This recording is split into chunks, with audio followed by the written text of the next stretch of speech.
Hola, ¿cómo te va? Buenas tardes. Bueno, otro programa más de Geopolítica y Trabajo. Yo soy Pepe Robles, Daniel Martín en los controles y Rubén Cortina con nosotros nuevamente. Hola, Rubén. ¿Qué tal, Pepe? ¿Cómo andamos? Bien. Hoy hemos vuelto a hablar con Pepe de la necesidad también de conversar entre nosotros, como lo venimos haciendo hace 40 años. No hay ningún invitado del programa. Este es un tema. El segundo tema es el tema de elección, que es detrás de una necesidad siempre hay un derecho. Es un tema que viene de muchos años, pero que refleja claramente la realidad actual. Claramente. Encontramos muchísima gente, y quiero agregar algo, muchísima gente, no solo en Argentina, sino en América Latina. Yo estuve en Chile, en Santiago de Chile, y me he cansado de ver gente en la calle, durmiendo en la calle, sin derechos, lugares que uno iba a Santiago de Chile como el Mercado Central de Santiago, que era un lugar icónico desde el punto de vista turístico, vacío, y alrededor gente en la informalidad total. Es decir, se ve en Estados Unidos. Se ve en Estados Unidos una cosa así violentamente dividida entre los barrios de las clases altas y los barrios de clases más bajas. Una cosa realmente alucinante que la estamos viendo acá en Argentina. Por eso elegimos este tema. Buen con Pepe, tema, ¿no? buen Sí. tema, porque necesidad, derecho y el debate alrededor de eso. Porque no sé si viste, es una frase argentina, no es una frase mundial, pero Sí. expresa una corriente mundial, que es la idea de la justicia social. Exactamente. Es la idea de la justicia social. Está en cuestión. Ahora lo vamos a hablar, eso. Pero me parecía importante tocarlo, porque una de las cosas que están haciendo los movimientos de ultraderecha es cuestionar esa frase. ¿Por qué? Porque es el corazón de una sociedad justa. Es el corazón de una sociedad justa. Es el corazón de la justicia social. Entonces, si vos querés hacer un modelo social que sea injusto, tenés que pegarle esa frase, sobre todo en Argentina, que es una frase que ha calado hondo.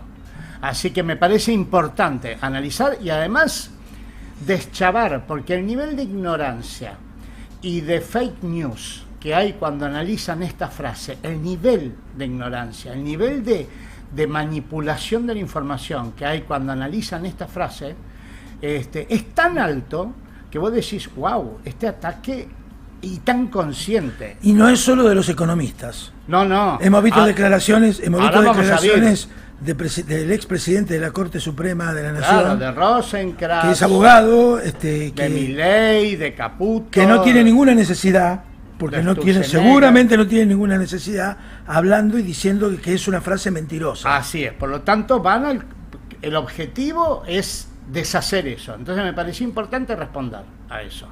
Así que, Daniel, ¿podés poner, por favor, la primera imagen? Ahí está. Porque acá hay una cosa fundamental. Esta frase se le atribuye a Evita, pero no la dijo Evita. ¿Quién la dijo? No se sabe. Pero es de origen bíblico. He estado meses buscando quién la dijo. Se dijo en algún momento después del año 2000. No se sabe bien quién la construyó. La segunda, Daniel, por favor. Es de origen, primero que todo, no la dijo Evita, pero sí representa el pensamiento de Evita. Ahí en esa diapositiva, eso es una cita textual de La razón de mi vida, el diario de Evita, y si vos la lees, hay un mensaje parecido, ¿no? En cuanto empecé a atender a los pobres, me di cuenta que la cuestión no era solo atenderlos. Más importante que atenderlos era cumplir con ellos, derecho. Ellos piden, y piden porque le hemos dicho que tienen derecho a pedir lo que no tienen por culpa de un siglo miserable de explotación y de injusticia. Claramente. No es la frase, pero es el espíritu. Es el espíritu, sí. Es decir, correctamente se le puede atribuir a Evita, no porque la haya dicho, no la dijo, pero sí porque expresa muy bien el pensamiento de Evita. Esa cosa de ¿dónde surgen los derechos? En las necesidades. Ahora vamos a hablar un poco más de eso. pero expresa muy bien, y expresa muy bien esa cosa que tenía Evita de no limitarse a lo mínimo. Evita esa cosa del chalet californiano, que lo veía como una cuestión de dignidad, el piso de madera, que lo veía como una cuestión de dignidad, no de lujo. Entonces creo que en ese sentido está bien.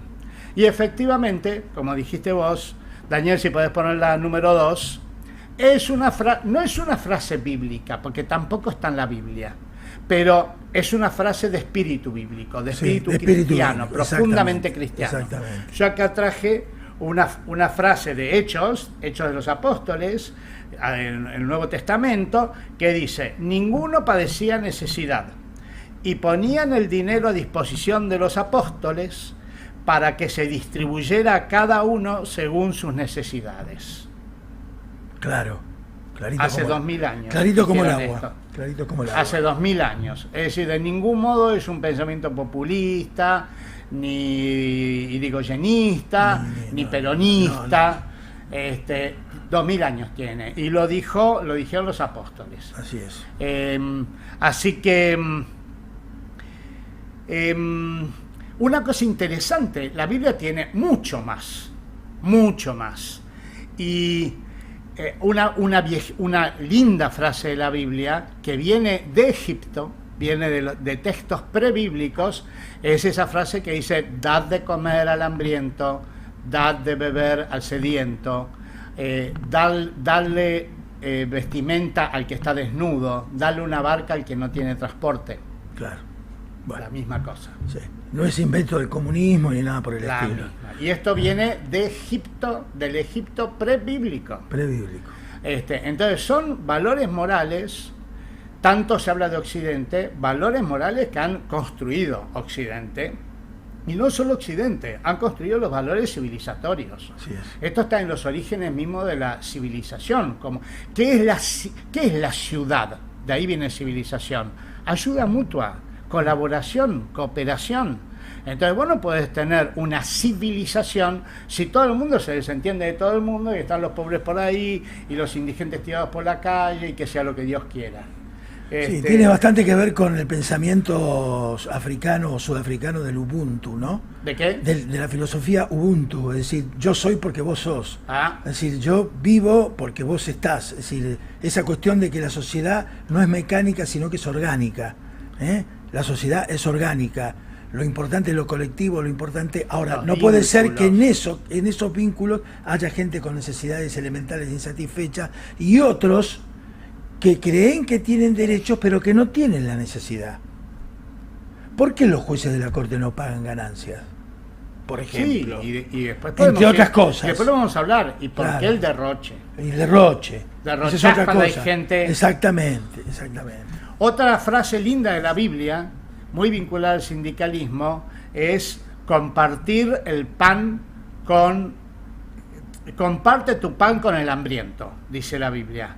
Compartir el pan, eso es compañero. Claro. Compañero es compartir el pan. Una frase muy sindical: compañero, compañera, la persona con la que tú compartes el pan. Y una frase que encontré lindísima de Santiago, el hermano de Jesús, que está en la Biblia también, dice lo siguiente: ¿de qué le sirve a uno? ¿De qué le sirve a uno? Ay, tengo cortado, un minutito, por favor, un minutito. ¿De qué le sirve a uno, hermanos míos, decir que tienen fe si no tiene obras? ¿De qué sirve si uno de ustedes, al ver a un hermano o a una hermana sin alimento necesario, les dice: vaya en paz y coman? No, le dice, hay que dar lo que necesitan para su cuerpo. Lo mismo pasa con la fe. Si no va acompañada de las obras, está completamente muerta. Claro. Es decir, no basta decirlo, coman. No, hay que ir y dar. Hay que ir a acompañar, hay que resolver. Entonces, detrás de cada necesidad, siempre estamos hablando de comida, siempre estamos hablando de cosas necesarias. Muy básicas. Necesarias. Sí, necesarias. Sí, entonces, no solo hay que decirlo, hay que hacerlo. Bueno, Detrás de cada necesidad hay un derecho. Derecho quiere decir eso, hay que hacerlo. Sí. Eso quiere decir derecho. Sí, lamentablemente detrás de cada una de estas afirmaciones salta la racionalidad económica, ¿no? Bueno. Ahí tenemos el otro problemita, ¿no? Y ahí tenemos las la cuentas contra. no cierran, no hay plata, no alcanza. Bueno, ¿y qué hacemos entonces? Ahí tenemos la contra. Daniel, si me pones... Ahora vamos a ver la otra cara de esta discusión y de este debate. Eso que ustedes ven ahí son, por un lado, un titular de La Nación que cuenta como Rosenkrantz, que en ese momento era presidente de la Corte Suprema, en una conferencia que él da en una universidad en Chile, dice que no puede ser esta frase de que un derecho hay detrás de cada necesidad. No, dice él, porque las necesidades son infinitas y por lo tanto no puede ser. Así que es la primera cosa, la idea de que no puede haber derecho detrás de las necesidades porque las necesidades son infinitas, dice Rosenkrantz. Y el segundo es el post ese en Twitter de Milei, que a su vez retuitea una frase de Sturzenegger, nuestro ministro Sturzenegger, que dice: para cada necesidad habrá un mercado. Literalmente eso significa que las necesidades solamente pueden ser cubiertas si se paga. Los que no pagan no pueden cubrir sus necesidades. Literalmente, mercado significa comprar, sí, o vender. Sí. Entonces, vos tenés hambre, bueno, si no tenés plata, lo lamento, te morirás de hambre. Claro, estás fuera del mercado, chao. Te morirás de hambre. Claro. Tenés sed, lo lamento, y no tenés con qué beber, no podés pagar aguas sanitarias, como se llama ahora, y no podés comprar soda, bueno, lo lamento, te morirás de sed. Hay un presidente argentino, Avellaneda, que dijo: sobre el hambre y la sed de los argentinos pagaremos nuestra deuda externa. Todo se junta. Todo se junta. En el mundo. Entonces, este es el gran ataque que está sufriendo este principio ahora. No. Detrás de cada necesidad está el mercado. Las necesidades se satisfacen por los mercados. Esto, en mi opinión, no sé qué pensás vos, no significa que el mercado que la comida tenga que proveerse en forma soviética, que no haya supermercados, así que no significa eso. La frase claro, no anula el mercado. No. Lo que dice es que si una persona no tiene dinero para alimentarse, o para beber, o para vestirse, o para tener sus cosas básicas, igual hay que proveérselas. La sociedad tiene que proveérselas a un discapacitado, a una persona que está desocupada, a un niño, a una niña. Mira, gran parte de lo que vos estás planteando hoy en día se traduce en el debate sobre la idea de la transición justa. Es decir, vos estás en un momento de transición económica, lo reconocemos. Hay un tema de revalorizar o readaptar el Estado a la nueva realidad de impacto tecnológico digital, macanudo. Pero que nadie quede atrás. Vos, las cosas mínimas, elementales, esa frase, la transición justa, que nadie quede atrás. Que todo el mundo se suba al barco de la transformación y en ese interín pueda comer, pueda vestirse, pueda avanzar en las cuestiones elementales. Y reitero porque vos lo mencionaste, pero no es que uno esté en contra del mercado, no es que uno esté en contra de tener racionalidad económica, pero la racionalidad económica también tiene que haber racionalidad social y humana. No puede ir en contra de algo humano. Exactamente. Es así. Una cosa interesante que estuve también buscando por ahí es, bueno, está bien, porque dice, las necesidades son infinitas. Dice Rosenkrantz, dice Milei, dice Sturzenegger y dice cuánta persona haya por ahí. Bueno, falso. ¿No leyeron? ¿No saben lo que significa necesario y no necesario? Claro. ¿No pueden distinguir en su familia? Cuando hacen economía en su familia, ¿no distinguen lo que es necesario de lo que no es necesario? Vos sabés que yo creo que no distinguen, porque están parados en un lugar en donde no saben lo que es un pobre realmente, ¿eh? No, pero no estoy hablando de pobre, estoy hablando de necesario. No, está bien, el pobre es el que más sufre las necesidades, ¿no? Sí, pero necesario es lo que no puede faltar. Por ejemplo, para el auto es necesario tener nafta. Sí. Bien, ¿no saben eso? ¿Ellos no saben cuando andan en auto que los autos necesitan nafta? ¿No saben cuando viajan a Punta del Este que es necesario para ir a Punta del Este, sacar un pasaje. ¿No pueden distinguir lo que es necesario de lo que no es necesario? Claro. No, sí pueden. Sí pueden. Pueden. E intencionalmente, te voy a hablar lo que dice el diccionario de la Real Academia Española. Estamos hablando del presidente de la Corte Suprema Argentina, Sí. que trabaja con palabras y que cada una de sus palabras significa mucho en el derecho y en los tribunales, ¿eh? Por lo tanto, que el presidente me diga que las necesidades son infinitas es porque no leyó, no sabe lo que significa la palabra necesidad y no leyó el diccionario. Y además lo dice sin averiguarlo. Eso es mala fe. A ver qué Diccionario dice. de la Real Academia Española. A ver qué Ahí dice. está. Ahí Mirá. está. Tiene muchas acepciones, ¿ves? Son 5 acepciones. Pero la que importa es la tercera. Carencia de las cosas que son menester para la conservación de la vida. Claro. Es decir, lo necesario es aquello que si no tenés, te morís. Claro. Claro. ¿Estamos de acuerdo? Obvio que estamos de acuerdo. Sí. ¿Hay alguien que no esté de acuerdo con esto? ¿Hay alguien que piense que necesario es tomar champán? ¿O ir a Punta del Este? ¿O ir a la Luna y hacer turismo espacial? No. No Es mientras. mala fe. No, y menos mientras exista gente que tiene este tipo de necesidades. Es mala fe. Claro. Quien dice que las necesidades son absolutas y no distingue lo que es necesario de lo que no es necesario, y lo que es necesario para la vida de lo que no es necesario para la vida, no solo está falseando intencionalmente, porque obviamente es algo que, a ver, cualquier chico sabe lo que es necesario. ¿Es necesario esto? Hay una frase de un grupo que el otro día te mandé un link, que se llama Catriel y Paco Amoroso, que dice, hay una parte de la canción que dice: quiero ser rico para seguir comprando cosas que no necesito. Muy bueno. Claro, lo dijo Aristóteles. Cada vez que voy al mercado me doy cuenta de todas las cosas que no necesito. Claro. A ver, es decir que un rapero sí sabe lo que significa necesito. Aristóteles sabe lo que significa necesito, pero el presidente de la Corte Suprema Argentina no lo sabe. Es mala fe. Lo que quieren es ir en contra de las necesidades, porque ¿quiénes tienen necesidades? Como dijiste vos, los necesitados, Claro. no los ricos. Se llaman, por Claro. algo se llaman necesitados. Claro. ¿Qué necesidad tienen de no pagar impuesto a la ganancia? Claro. Y sin embargo ejercitan el derecho de no pagarlo. Claro. De no pagar impuesto a las ganancias. Para dar un ejemplo, ¿no? Entonces, es muy importante distinguir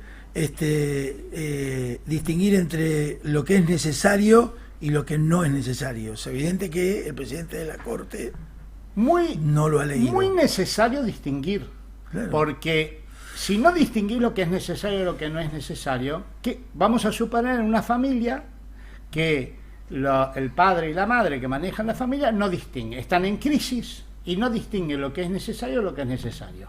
Entonces siguen comprando zapatillas para los chicos, de marca, siguen yendo al cine, pero no alcanza para comer. Bueno, eso es lo que le pasa al mundo. Exactamente eso. Tenés una clase ultra rica, Elon Musk es el hombre más rico del mundo, con tanta plata privada, personal de él, que no la puede gastar ni en 1000 vidas. No, claro. Absolutamente inútil, absolutamente innecesario. Y con todo ese dinero de los ultra ricos opulentos que tiran manteca al techo, se podría resolver completamente lo que sí es necesario, y que no haya un solo pobre en el mundo. Claro. Entonces, es muy necesario. Sí, yo creo que es un tema de conformación mental de los tipos, ¿no? De la cultura, ¿no? Es decir, este mundo de locos, claro, opulentos, claro. este mundo de desigualdades que vos decís, pero ¿cuál es tenés todavía 20-30% de gente que todavía vive debajo de la línea de la pobreza, en la Argentina 50%, y tenés gente que tira manteca al techo. Sí. A ver, bajen con esa manteca, no la tiren más al techo. Bajen con esa manteca y dásela a la persona que está seguramente en la puerta de tu casa, en el alerito, para que no le llueva, y dásela a esa persona, como mínimo. Y paga impuestos. Sí, y además tenés que pensar también en una economía de distribución. Bueno, de producción y distribución. Vamos reiteramos lo que dijo Pepe al principio. No es que estemos en contra de que haya aumento de la productividad, producción. Vos no podés distribuir sin producir, como un anatema de la construcción social. Ahora, cuando estás en una situación como la actual, la verdad que caer en este tipo de situaciones y en este tipo de conceptos, y por parte de quien lo dice, es bastante preocupante, ¿no? Porque demuestra una intención. Sí. La mala fe demuestra una intención. Sí. Si yo te hago trampa con las palabras, es por algo. Claro. Es por algo. Sí, totalmente. ¿Cuál es ese algo? Sí. Y que no se atiendan las necesidades, exacto, obviamente. Exacto. Que no puedas distinguir lo que es necesario de lo que es necesario. ¿Por qué? Porque todo es necesario. No. Y no todo el mundo puede tener todo eso necesario. Claro. Esta es la idea, claro. No. Es una idea falsa. Así que, Daniel, poneme una más. Ese cuadro que está ahí, como todos sabemos, creo que es un cuadro ultra conocido, es el momento de la creación del hombre, ¿no es cierto? Es un cuadro de Miguel Ángel que está en el techo de la Capilla Sixtina y que tiene un contenido humanista muy profundo. Bueno, ¿por qué traerlo? Porque cuando hablamos de necesidades, no hablamos solamente de necesidades económicas. Hay necesidades que no cuestan nada. Seguro. Yo puedo entender que en un momento de crisis haya cosas que ayer me parecían necesarias y hoy ya no me van a parecer necesarias. Si yo estoy en un momento de crisis, mis necesidades se van a reducir al mínimo, es decir, primero que todo comer, primero que todo beber, primero que todo no estar desarropado, primero que todo tener un techo. Primero resolvés lo que tenés y a medida que va pasando vas corriendo las necesidades. Para eso hace falta plata y para eso hace falta producir. Pero hay necesidades que no cuestan nada. El racismo, que no haya racismo, no cuesta nada. Significa simplemente que las personas no sean racistas. Claro. Que no haya discriminación entre géneros, entre personas con orientaciones sexuales distintas, con géneros distintos, con nacionalidades distintas. Que no haya discriminación no cuesta nada. Entonces, ¿por qué no se va a poder no discriminar? ¿Y por qué no va a poder ser una necesidad eso también? Porque el tema es, reducen el hombre a su situación puramente económica, a su condición de animal. Hay que darle de comer, hay que darle de beber, y hay que vestirlo un poquito, pom. No, el hombre es cuerpo y alma. Así es. Sí. Dignidad. Sí, y además la no existencia, la necesidad de que no exista racismo, discriminación, todo ese tipo de cosas, tiene que ver con la construcción de una sociedad más igualitaria, más justa, donde las personas sean dignas, donde se reconozca la dignidad de la dignidad es una necesidad. Es una necesidad, exactamente. Eso es lo que entonces, ¿cuál es la razón para que no quieran resolver las necesidades que no cuestan nada? Sí, el déficit de esas necesidades es en este momento atroz. Vos me mandabas el otro día en el WhatsApp un mensaje de lo que pasó en el partido de fútbol americano, que sacaron los carteles, la NFL sacaron los carteles en contra del racismo. Contra el racismo. Hace 4 años que lo ponen. Es increíble, una cosa de... Entonces, explícame eso, que ya no es más necesario. Ya no hay más racismo en el mundo. Ya no hay más racismo, ya no hay más violencia de género, somos no hay discriminación. Todos nos amamos. Claro. Sí, también está en la base de lo que sucede con la yo me estaba viniendo a la memoria recién el tema de la inmigración, ¿no? O sea, la gente se va de los países porque se le antoja, ¿no? La gente se va de los países porque no tiene cubierto las necesidades mínimas básicas existenciales. Esta es la realidad. Por la guerra... Petro estuvo muy bien. Sí. ¿Por qué? Porque no es que Estados Unidos no pueda expulsar de su país a una persona que entró ilegítimamente. Está indocumentada. Bueno, se puede discutir. Sí. Hacerlo con dignidad. Esa persona no deja de ser una persona. Esa persona no robó ni mató. Claro. Esa persona quería darle de comer a sus hijos. Exacto, claro. Esa es la razón de ser de las grandes corrientes migratorias. Hoy y vos los esposás, los metés en un avión y los tirás a la basura. la dignidad. Si vos tratás indignamente a un ser humano, te tratás indignamente a vos, y porque vos también sos un ser humano, seguro. Y tratás indignamente a los que te rodean. Seguro. Entonces, ese costado inmaterial, espiritual de la necesidad es tan o más importante. Y ahí volvemos a Evita. Evita le daba mucha importancia a eso. No era solamente una casa, no era solamente hacer una casa. No, tenía que ser una casa digna. Claro. Hay una frase muy linda de Evita que yo... Poneme la siguiente... ahí está, mira qué linda. La frase es larga y termina genialmente. Dice, pero que los trabajadores ganen para vivir honradamente como personas humanas... y que los patrones se conformen con ganar también como para mantener la industria y progresar y vivir dignamente. Perfecto. Y después dice, dignamente, pero no principescamente. Claro. Genial. Claro, principescamente da la idea de desigualdad, ¿no? De falta de igualdad, de falta de derroche. De derroche, no, claro. No es necesario. Sí, tanto. Claro. No es necesario tanto, pero tampoco. Claro. ¿No?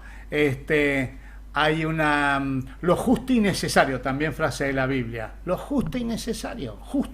Justicia. Ahora, te hago una pregunta, Pepe. ¿Vos no pensás, que esto tiene también que ver con una concepción de la economía, pero no las escuelas económicas, sino la definición de economía? Sí. ¿No?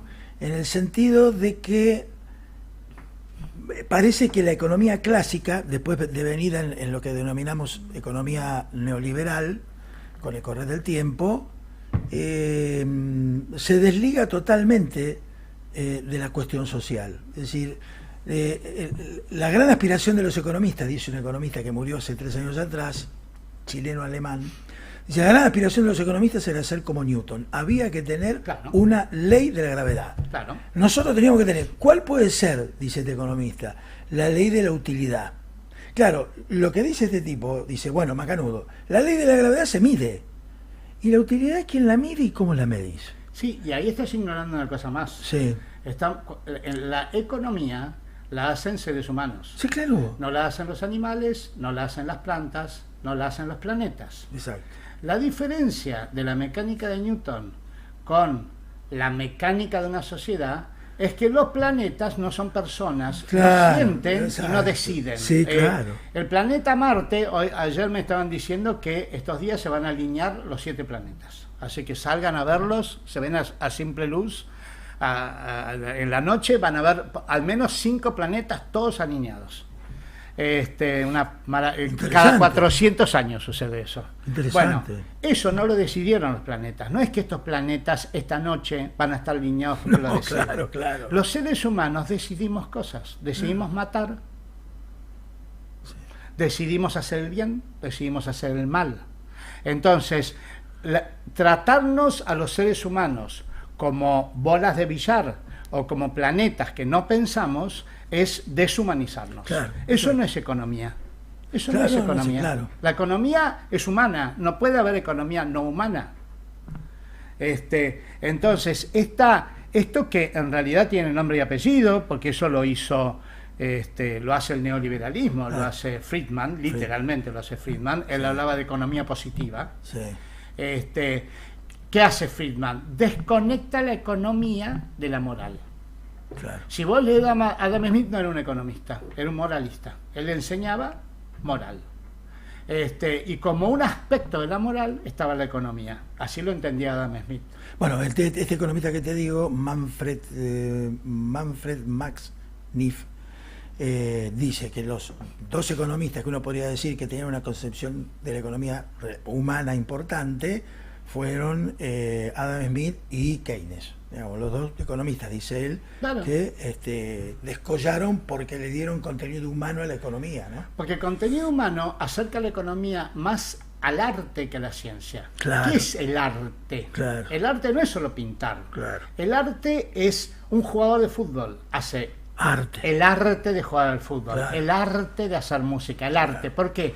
Porque no hay un modelo matemático que te dice a vos cuándo hay que patear al arco, o cuándo hay que pegar un grito, o callar. No, es arte, tenés que hacer lo correcto en cada momento. Fluye. Claro. La política es un arte, no una ciencia. Claro. Tiene elementos científicos, por supuesto. No es que vos cuando tocas la guitarra, no es que ignorás la ciencia de la música, ni la técnica. Claro. No. Pero hay un componente que no es científico, es artístico. Tiene que ver con lo que decidís.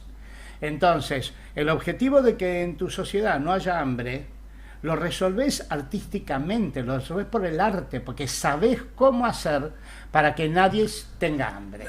Bueno, hay hambre, ¿qué haremos? Subiremos un poquito los impuestos, movilizaremos a la sociedad para que la gente ayude, la misericordia, las iglesias, los clubes, Cáritas, los comedores escolares, movilizás a la sociedad. Eso no es una ciencia. Eso tiene elementos científicos, pero eso por sobre todas las cosas es un sentido del deber, del arte. Entonces, si nosotros seguimos estos lineamientos que estamos viendo, Rubén, la frase detrás de cada necesidad hay un derecho, se toca con los derechos humanos. Acá lo que estamos hablando es de los derechos humanos. Abiertamente. No del derecho que tenés vos a devolver el termo 15 días después de que lo compraste. Eso no son derechos humanos. Claro. Es un derecho, por supuesto, y está bien. Sí. Es un buen derecho, para que no te estafen. Claro. Pero no son derechos. No estamos hablando de esos derechos. Estamos hablando de derechos humanos. De derechos necesarios para la vida, que son los derechos humanos. Exacto. Entonces, en el fondo, el cuestionamiento de Rosenkranz es un cuestionamiento de los derechos humanos. Lo que está diciendo Rosenkranz es, si no hay plata, no hay obligación de cumplir los derechos humanos. Es impresionante. Claro.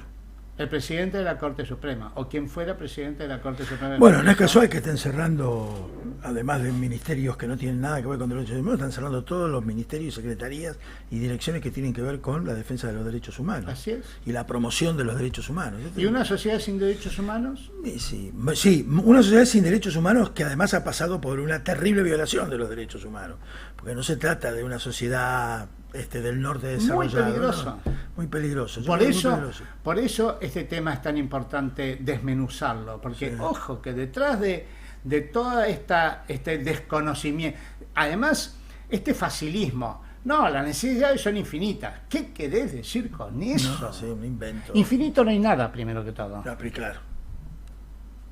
El mundo no tiene nada de infinito, más bien bastante finito. No, claro, hay una limitación incluso de los recursos, hay limitación. Vos no podés los límites de crecimiento. Claro, los límites del crecimiento, claro. A ver, claro. Nada infinito. Entonces no es un problema de infinidad, es un problema de prioridad. Claro. ¿Qué es lo prioritario? Claro. Comer, beber, vestirse, tener un techo.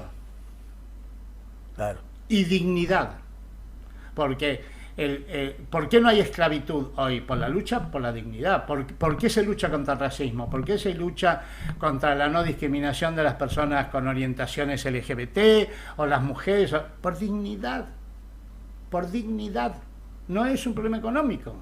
Exactamente. Entonces, cuando todo lo reducís a la economía y nos reducís a piedras, somos todos piedras como Newton, todos bolas de boliche y vamos... Si nos tiran por una pista derechita, vamos derechitos. Si nos torcen un poquito, vamos torciendo. Eso es lo que creo que de algún modo les gustaría que fuéramos así. Sí, yo creo que también lo que hay es un desconocimiento. Ellos la llaman, viste, los economistas clásicos llaman las externalidades. Vos cuando a los economistas le hablas de externalidades, los economistas...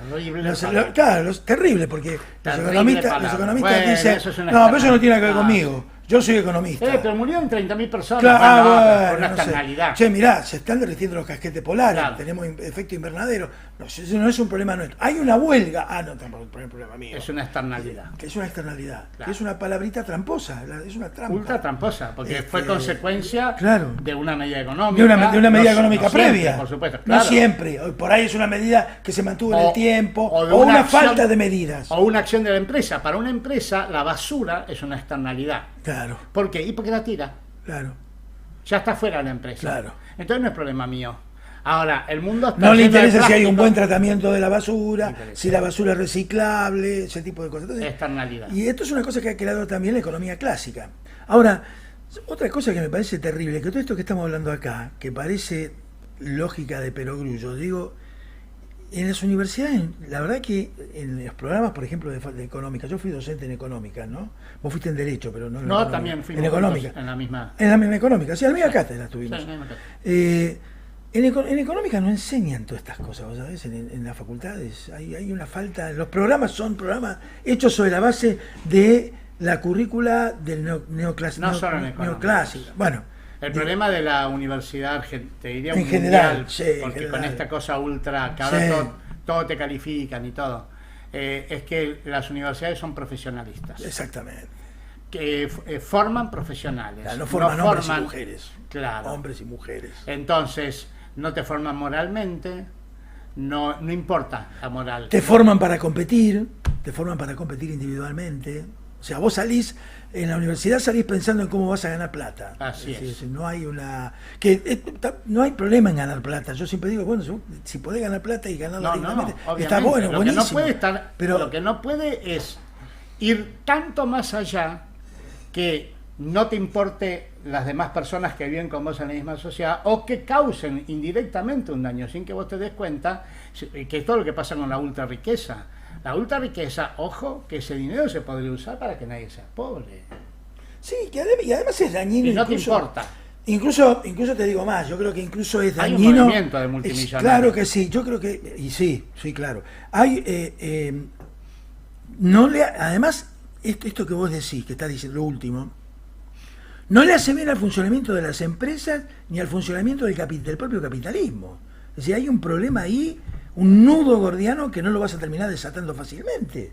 ¿Entendés? O sea, viste que capitalismo no hay uno solo, hay muchos. no, claro. Y hay un modelo de capitalismo que yo creo que viene del hecho de haber descubierto América. Es decir, el capitalismo moderno, el más salvaje que conocemos, viene de que un grupo de europeos se tropezó con un continente lleno de oro, lleno de plata, Capitalismo lleno de riquezas, rapiña. y Claro. es un capitalista que encontró en la calle un baúl lleno de plata. Nunca ganó un peso. Claro. Entonces derrocha. Claro. Si vos ves los japoneses, por ejemplo, la cultura japonesa o la cultura coreana, es una cultura de mucho cuidado. Los japoneses de una isla chiquitita así, que no tiene nada, no tiene petróleo, no tiene árboles, no tiene nada. Cuidan todo. Mira, hay un ejemplo muy, muy claro que viene del movimiento sindical, si me permitís dar el ejemplo. El movimiento sindical japonés es un movimiento sindical muy colaborativo entre empresarios y trabajadores. Eso es lo que ellos practican Esta mucho. misma cultura. Ellos practican mucho el management. Cuando vos le hablas de conflicto, mucho ellos no ven la cuestión del conflicto, y si la ven desde el punto de vista de que el conflicto hay que solucionarlo. Sí. Tiene que ver con lo que le pasó en la Segunda Guerra, que además es correcto, pero tiene que ver con lo que pasó en la Segunda Guerra, que tuvieron que levantar Japón. Sí, claro. Se pusieron de acuerdo para levantarse Japón y vaya si levantaron Japón. Aunque hoy esté mal, no esté creciendo. No, bueno. Entonces, hay una cultura de un crecimiento económico más parejo, más Ojalá estable. nosotros estuviéramos así de mal. Claro, sí, claro, obvio, sí, claro. Con las empresas multinacionales Claro. japonesas en todo el mundo haciendo plata. Sí, claro. Sí, es una visión del capitalismo autodestructiva, porque es una visión del capitalismo que no valora el derroche, no se da cuenta lo que significa derrochar, no se da cuenta que los recursos naturales son limitados, y cree que todo es una cuestión de mercado. Entonces, bueno, si falta petróleo, lo venderemos más caro. y cuando no haya más petróleo pagarán fortuna. No puede funcionar, el mundo no puede funcionar en esos términos. No. Entonces, efectivamente, no sirve una sociedad con pobres. Claro, venimos de una historia, la humanidad viene de una historia. Recién hoy las fuerzas productivas se han desarrollado al punto tal que es posible aspirar a una sociedad sin pobres. Vamos a terminar con eso. Sí. Pero no está mal el término pobreza cero. No está mal. Ahora después lo vamos a ver, pero no es bueno para el funcionamiento de una sociedad. No es bueno para el funcionamiento de una sociedad. Entonces, sí, efectivamente, estás pateando en contra. Sí, totalmente. Estás pateando en contra por egoísmo, porque el sentimiento que crece en esas situaciones donde no te importa nada de nada, se llama egoísmo. Seguro. Se llama egoísmo. Una cosa importante de la noción de detrás de cada necesidad hay un derecho, es que esa frase construye las clases medias. Las clases medias grandes, no la clase media chiquitita, no esa clase media del 20% que no es ni rica ni en un mar de... Esa frase que uno podría asociar con los blancos de clase media africanos, que son blanquitos, que tenés un mar de pobres negros y tenés algunos ricachones gigantescos. Sí, algo definís vos cuando hablas de clases medias trabajadoras. Claro, me parece que ahí está el concepto. El acceso de los trabajadores a no ser pobres. Sí. Si no sos pobre, sos clase media. Sí, correcto. Pero sos trabajador. Sí, claro. No es la clase media que no trabaja o que es comerciante o que es especula, profesional. Por ahí especula, sí. Sí, estamos hablando de clase media trabajadora. ¿Qué son lo que uno conoce como las sociedades europeas? La norteamericana de las décadas del 60, claro, 50, los Simpsons, de posguerra, los Simpsons, claro. Los Simpsons. Argentina tuvo una sociedad de clase media de ese tipo. Quizás el único país del tercer mundo que tuvo. ¿Vos te acordás cuando se definía como una gran cebolla Argentina? Una parte de clase alta arriba, en el medio una gran clase media y abajo una clase trabajadora. Muy abajo. Eso viene de un viejo amigo nuestro, Guillermo. Ah, mirá qué bien. Sí. Mirá qué bien. Qué bien. Sí. Una gran cebolla Argentina, que nos diferenciaba. Habría que ver diferencia todo la diferencia del resto de los países de América Latina. Parte de lo que estamos sufriendo, porque a ver, Europa y Estados Unidos tienen todavía una clase media enorme, pero en decadencia, pero fueron países colonialistas o imperialistas, es decir, vivieron de otros países. De hecho, siguen viviendo de otros países, porque hoy hay neocolonialismo, todo lo que es financiero, las fortunas que pagan los países del tercer mundo por cuestiones financieras es una explotación. Y gran parte de la pobreza de hoy sigue existiendo porque está toda la riqueza concentrada en un 10% de la humanidad. No te explotan como antes, te explotan con los 47.000 millones de dólares que vinieron acá por el fondo y se los llevaron. Con el control de la ciencia y la tecnología, con el control militar, con el control del dólar. Estados Unidos es el que produce la moneda y por eso significa la mitad del PBI norteamericano viene solamente de que el mundo use su moneda. La mitad del PBI. Y no producís nada, porque imprimir un billete sale nada, insignificante. Es una imprenta, cualquier imprentero de la esquina de casa lo puede hacer. Hay un economista que decía que antes de Trump en Estados Unidos no se producía ni un cepillo de dientes. Claro. Increíble. Es una composición del mundo. Y seguramente no lo van a poder producir porque el negocio financiero es tan grande en Estados Unidos que nadie va a querer producir cepillo de dientes. Y además, lo que vos montaste durante 30 años de globalización no lo deshaces en un día. El tema de la crisis de las cadenas de valor, vos no lo rompés en un día. Lo que probablemente pueda pasar es que haya otro tipo de cadenas de valor, más regionales. Sí, pero la globalización va a seguir. Pero vos tenés que bajar los salarios a nivel de México. Claro, tenés que bajar a México, claro. O a la primera etapa de China, que eran salarios mucho más bajos que ahora. Claro. No va a pasar. Claro. Así que esta frase también sostiene y también cierra con el pensamiento de Evita, porque el pensamiento de Evita precisamente era ese. La clase trabajadora argentina tiene que tener un nivel de vida como el de la clase media, no principesco, digno, no principesco, pisos de madera, casitas californianas. No monoblocks donde viven todos hacinados. No, claro. A la soviética. Sí, ¿no? claro, a la soviética. Claro, la gran diferencia del peronismo, compartieron la misma época. Sí. La gran diferencia del peronismo con la Unión Soviética era que en la Unión Soviética era todo masivo, todo el hombre masa. Y en la Argentina el peronismo siempre rechazó esas cosas, intermedio, entre lo masivo y lo individual, respetando lo individual, pero en sentido colectivo. Esa cosa de ni tan ni tan colectivo ni tan individual. Bueno, lo soviético era lo colectivo. Sí. Lo individual no tiene lugar acá. Y lo norteamericano era lo individual, lo colectivo no tiene lugar acá. Superman. Así que la clase media está también en juego cuando hablamos de no respetar la idea de que hay derechos detrás de las necesidades, ¿no? Exacto, sí. Y el tema pobreza, ahí vamos a hablar también. Primero vamos a hablar del tema de producción, la y después cerramos con pobreza cero.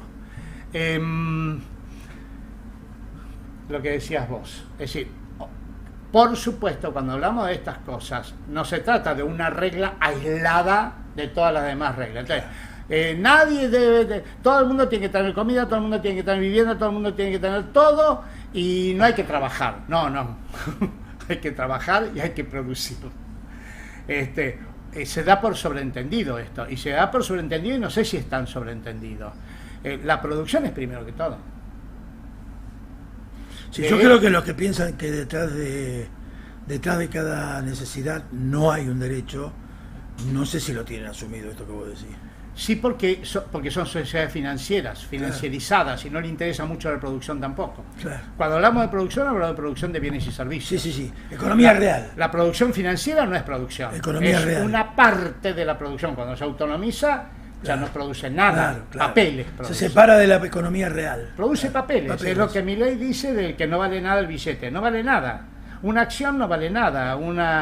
Todas estas cosas que inventan los financistas, viste, que te van inventando derivadas y viste cosas así, no vale nada. Vale si vos la comprás. Hay una frase que siempre dice nuestra economista jefe del instituto, que dice Sofía. Sí, que había un tipo que vendía un perro a $1 millón y lo publica en el diario. Y otro tipo lo ve en el diario y dice, ¿un perro vendiendo $1 millón? Y el tipo va viendo que todos los días está ese aviso, y un día desaparece el aviso. Y entonces lo llama y dice, ¿qué pasó que sacó el aviso de que usted estaba vendiendo un perro por $1 millón? ¿Lo vendió? Efectivamente, dice, ¿cómo lo vendió? Y lo cambié por 2 gatos de 500.000. Claro. Eso no es producir. Eso no es que un gato vale 500.000. Eso es un artilugio. Ahora con la inteligencia artificial, mira lo que pasó. Apareció un chinito de una pyme. Chinita de una pyme. Que hace lo mismo, pero por el 1%. Claro, Entonces, tu empresa valía 100 millones y ahora vale 1 millón. Claro. Entonces, ¿cuánto valía? Claro. ¿Dónde está el valor? Claro. Entonces, producir. Hay que producir. Y hay que producir industria, y hay que producir comercio, y hay que producir transporte, y hay que producir minería, y hay que producir campo, y hay que producir. Sí, claro. La idea de que hay un sector de la producción que es mejor que otro, que eso, la exportación, los productos de exportación es mejor, eso es absurdo. Porque los productos, por supuesto que los productos exportar es muy importante, porque te ingresan dólares en una sociedad que vos necesitas dólares para comprar cosas que no tenés. Ahora, si la gente no está trabajando, no, claro. Si vos tenés una economía de exportación, la minería es típica en ese sentido, donde trabaja el 1% de la población del país. ¿Y qué haces con el 99% restante? Sí, claro. Estamos hablando de economías con escaso valor agregado. Estás con un problema. No. Es uno de los eternos problemas de Argentina. Es uno de los problemas que estamos viendo hoy. Estamos viendo nosotros. Mirá qué economía extraña la que tuvimos este año. Tenés una economía partida en 2. Una parte creciendo al 10% anual. Minería, finanzas creciendo al 50% anual. Minería, petróleo. El campo porque viene la sequía. Y otra parte, todo lo que es producción de bienes, todo lo que es comercio, todo lo que es turismo, todo cayendo al 20% anual. En jaque, claro. No hay economía que resista eso. No. Eso, a ver, el sentido común es, eso tenés que atacarlo. Claro. Eso tenés que atacarlo. ¿Viste que quién planteó vender? ¿Volkswagen? No, Volkswagen no. Volkswagen no. Una de las fábricas. Una de las fábricas importantes, grandes, sí. Que se la vendió un argentino, pero se fue de acá. Pero no sé si fue Volkswagen, creo que no recuerdo bien, pero sí salió ayer. Mercedes-Benz. Mercedes-Benz. Loco. Mercedes-Benz. Debe ser, no sé, 100 años que está Mercedes-Benz en Argentina, Entonces, son cosas muy graves. Sí, hoy aparece una foto de Milei, hoy aparece una foto de Caputo con Funes de Rioja, donde Funes de Rioja le fue a decir claramente... están preocupadísimos. Mirá, porque el tema es el siguiente, la producción es como en tu casa las herramientas. Vos no podés ir perdiendo el martillo, perdiendo el serrucho, perdiendo el destornillado, perdiendo... Si vos perdés todo eso, ¿quién va a arreglar después los muebles? Nada, claro. Entonces, vos estás rifando las herramientas, y las herramientas de un país no son martillos, son fábricas, son martillos de última generación, son fábricas, son tecnologías enormes donde trabaja mucha gente, porque esas herramientas modernas de hoy dan empleo a mucha gente y cadenas de empleo. A mucha gente, y además mucho más en nuestros países donde la inversión tecnológica todavía es mínima, ¿no? En términos de inversión. Sí, pero ni a Estados Unidos, ¿no? Que Trump ahora que vuelvan las fábricas. Claro, sí, claro. Ya lo hizo en el primer mandato. Y tiene una tecnología 10 veces mayor que la nuestra. Mucho mayor que la nuestra. Quiere decir que, a ver... Claro, sí, claro. Entonces, obviamente, para que detrás de cada necesidad haya un derecho y ese derecho pueda hacerse efectivo, y tiene que haber producción. Igual, como decíamos, igual hay cosas que no dependen de la plata.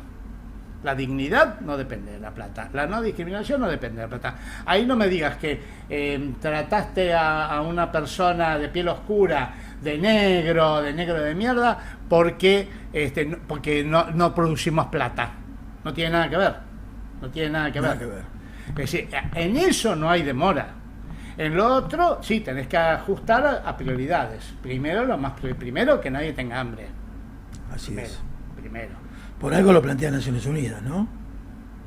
Y sí, claro. En los objetivos de desarrollo sostenible. Los objetivos del milenio ya ya estaban los objetivos del milenio. Los objetivos del milenio. Sí, pobreza cero. Pobreza cero.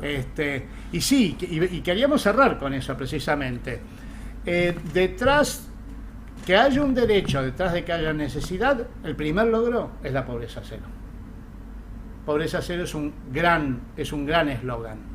Fue el eslogan de campaña de Macri, no nos olvidemos de eso también. Sí, claro. Porque me parece muy bien que un partido de centro derecha, haya planteado pobreza cero. Claro. Quiere decir que esto no es un tema de la izquierda, ni es un tema del peronismo, ni del populismo. ¿Cómo lo planteó el actual gobierno? La humanidad está madura hoy para tener pobreza cero, obviamente con planificado, no en un minuto ni mañana, obvio, pero a veces da bronca tener que aclarar que las cosas te llevan un tiempo. Sí, claro. Pero el objetivo es el tema. Sí, seguro. Y se puede lograr. Los datos son que había, a mitad del siglo, 80% de la humanidad era pobre, casi todo el tercer mundo. Hoy, 9%. Claro. Bajó en los últimos 70 años, del 80 al 9%. La pobreza extrema. Es decir, estamos camino a un mundo sin pobres, una humanidad sin pobres. ¿Qué me contás? Parece mentira, ¿no? Uno salís a la calle y mirás alrededor y decís, todo lo que acabo de decir y afirmar no va a pasar nunca. Y sin embargo, lentamente estamos camino a eso, y seguramente va a suceder en este siglo. Sí. Seguramente. Lo veremos. Y hay un tema importante, y vos y yo no sé. No creo. Y Argentina está como en el peor lugar del universo. Pero bueno, estamos hablando de la humanidad. La pobreza es lo que te saca libertad. Claro. La gente pobre no es libre. Una humanidad sin pobreza es libre. Si queremos luchar por la libertad, tenés que luchar contra la pobreza. Porque la libertad es la no pobreza. Que no haya necesidad. El reino de la libertad viene cuando termina el reino de la necesidad. Así que, bueno, démosle bolilla a esto, porque creo que es la esencia de tener una sociedad argentina, latinoamericana y mundial digna, que valga la pena vivir. ¿Podemos terminar con un mate para mí? Terminamos con un mate. Bárbaro. Bueno, así que los próximos miércoles vamos a tener invitados importantes. No voy a adelantar los nombres, pero vamos a tener invitados importantes, gente especialista en varias cosas, alguna gente conocida. Así que, Pepe, bueno, nos vemos el miércoles que viene. Nos vemos el miércoles que viene. Buenas tardes. Chao, gracias por estar. Chao.